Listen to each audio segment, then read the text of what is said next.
Green Revolution. In this slide we are going to discuss about Green Revolution. Green Revolutionനെ കുറിച്ചാണ് നമ്മൾ ഈ സ്ലൈഡുകളിൽ പറയുന്നത്. എന്താണ് ഈ ഗ്രീൻ റെവല്യൂഷൻ്റെ തുടക്കം, എങ്ങനെയായിരുന്നു, എന്തൊക്കെ കാര്യങ്ങൾ ഇതിൽ ഇൻക്ലൂഡഡ് ആണ് എന്ന കാര്യമാണ് നമ്മളിവിടെ ഡിസ്കസ് ചെയ്യാൻ ഉദ്ദേശിക്കുന്നത്. A team of experts sponsored by Ford Foundation was invited by the Government of India in the later half of the second five-year plan.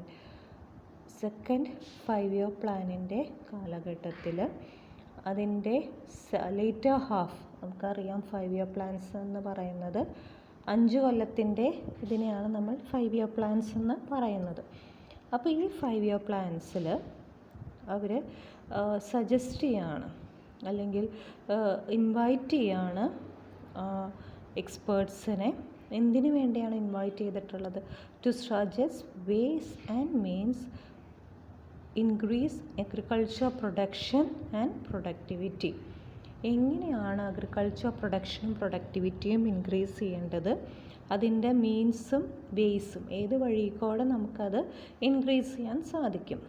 Necessity arose out of the need to increase agriculture production in the face of continuing stagnation of production. അപ്പോൾ നമ്മുടെ ഇവിടെ ആ കാലഘട്ടത്തിൽ production എന്ന് പറയുന്നത് stagnated ആയിരുന്നു, ഒരു തരത്തിലും വർദ്ധിക്കാതെ നിൽക്കുന്നൊരു സാഹചര്യത്തിൽ ആണ് നമ്മൾ ഇങ്ങനെ എക്സ്പേർട്സിനെ ഇൻവൈറ്റ് ചെയ്യുകയും അവരുടെ സജഷൻസ് നമ്മൾ ചോദിക്കുകയും ചെയ്തത്. ഇവരെന്ത് ചെയ്തു? ദ ടീം എക്സ്പേർട്സിനെ വിളിച്ചു അല്ലെങ്കിൽ അവരോട് സജസ്റ്റ് ചെയ്യാൻ പറഞ്ഞുവെന്ന് നമ്മൾ കഴിഞ്ഞ സ്ലൈഡിൽ കണ്ടു കഴിഞ്ഞു. ഇവരെന്ത് റിപ്പോർട്ട്, അതായത് India's food crisis and steps to meet it in April 1959. അപ്പോൾ 1959 അവർ ഇതിനെക്കുറിച്ചൊരു റിപ്പോർട്ട് സമർപ്പിച്ചു. This report suggested intensive efforts for increasing agriculture production. അപ്പോൾ അഗ്രികൾച്ചർ പ്രൊഡക്ഷനും പ്രൊഡക്ടിവിറ്റിയും കൂടാനുള്ള പല മെത്തേഡ്സും ടെക്നിക്സും എല്ലാം ഇവർ നമുക്ക് പറഞ്ഞു തന്നു. On the basis of the recommendations of the team, the government introduced an intensive development program.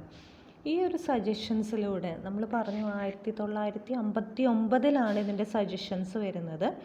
ഈ സജഷൻസിലൂടെ 1960 7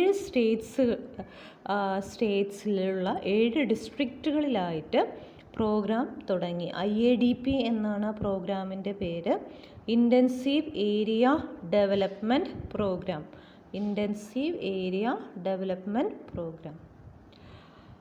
A district selected under IADP was required to possess qualities such as assured water supply, minimum hazards, and like drainage problem, acute soil conservation problem, then well-developed village institutions and maximum potential for increasing agriculture production.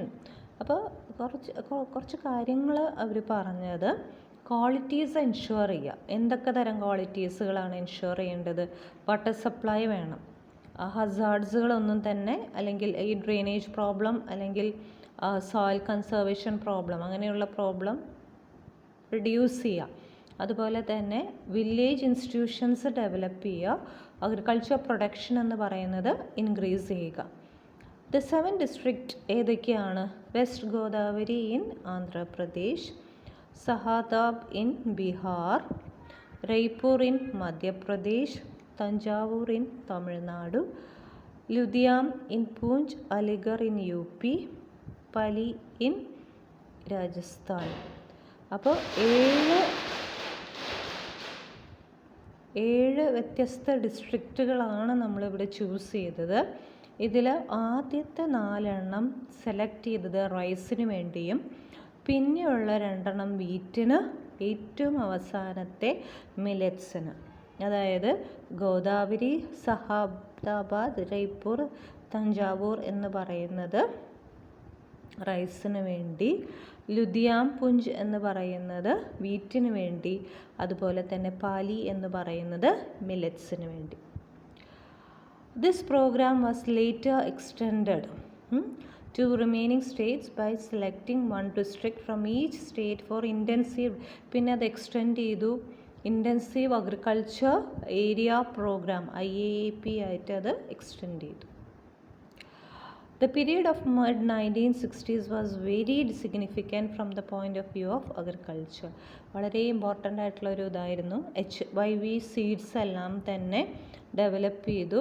അത് Norman Borlaug ആണ് അത് develop ചെയ്തിട്ടുള്ളത്. പല രാജ്യങ്ങളും അത് adopt ചെയ്തു.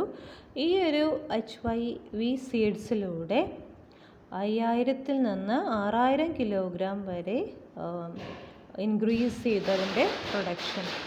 Taiwan എന്ന് പറയുന്നതും അതേപോലെ തന്നെ ഇൻക്രീസ് ചെയ്തു production activity.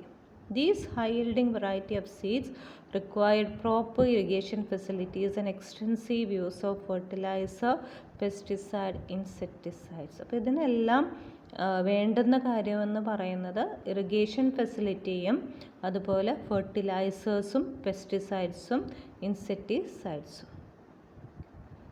Accordingly, they have to be introduced in the form of package program. Package പ്രോഗ്രാമിൻ്റെ ഇതിലാണ് അത് ഇൻട്രൊഡ്യൂസ് ചെയ്തിട്ടുള്ളത്. Because of the promise of increasing agriculture production and productivity ഉണ്ടാകുമെന്നുള്ളതിൽ ഒരു പുതിയൊരു സ്ട്രാറ്റജി HYV പ്രോഗ്രാം എന്ന് പറയുന്ന ഖാരിഫ് സീസണിലൊക്കെ അത് ഡെവലപ്പ് ചെയ്തു. This programme was introduced in the form of package programme since it depended crucially on package പ്രോഗ്രാമാണ്. അതായത് irrigation, fertiliser, high yielding variety ഇതെല്ലാം ഇൻക്ലൂഡ് ചെയ്തിട്ടുള്ളൊരു പാക്കേജ്.